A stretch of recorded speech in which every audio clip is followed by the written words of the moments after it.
जय हिंद विद्यार्थी मित्रांनो, सर्वप्रथम वीर वॉरियर्स या यूट्यूब चॅनलला आपले सहर्ष स्वागत आहे। तर ज्याप्रमाणे तुम्ही थंबनेलला बघितलं विद्यार्थी मित्रांनो की राज्यामध्ये महसूल सेवक तसेच कोतवाल म्हणजेच महसूल सेवक म्हणजेच कोतवाल हे तुम्हाला माहीत असेल आणि हे लक्षात ठेवावे की कोतवालाला नवीन नाव काय देण्यात आलेलं आहे राज्य शासनाकडून, तर महसूल सेवक। ठीक आहे।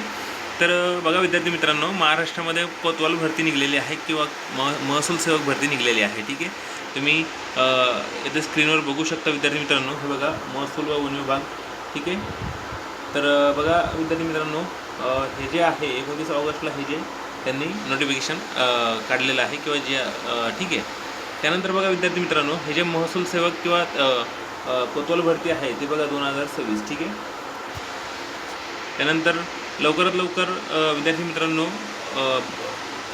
कोतवाल भरती ही येणार आहे, त्यामुळं हे सांगण्याचं विद्यार्थी मित्रांनो, जे महसूल सेवक जे पद आहे, ठीक आहे, तर पदभरती किती पदांची होणार आहे त्यामध्ये यामध्ये मेन्शन करतो आहे। बघा विद्यार्थी मित्रांनो, 2912 पदांची भरती होणार आहे। ठीक आहे। यामध्ये वाढ होऊ शकते विद्यार्थी मित्रांनो, त्यामध्ये आपल्याला नाही। त्यानंतर बघा विद्यार्थी मित्रांनो, हे जे काय जागा आहे किंवा 2900 किंवा 3000 जागा आहे, ठीक आहे, सहजासहजी आपण 3000 पकडल्या, तर विद्यार्थी मित्रांनो ही जी पदभरती आहे तर ही महाराष्ट्र शासनाला कोणत्या वेळेच्या अंतर्गत कोणत्या वेळेच्या पूर्वी घ्यायची आहे हे बघा, तर 30/11/2026 पूर्वी घ्यायची विद्यार्थी मित्रांनो, म्हणजे नोव्हेंबर एंडिंगपर्यंत विद्यार्थी मित्रांनो ही पदभरती पार पाडली जाणार आहे।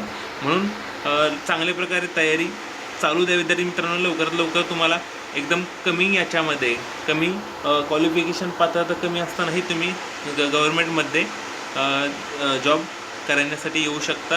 ही तुमच्यासाठी एकदम चांगल्या प्रकारची संधी आहे। ठीक आहे। धन्यवाद।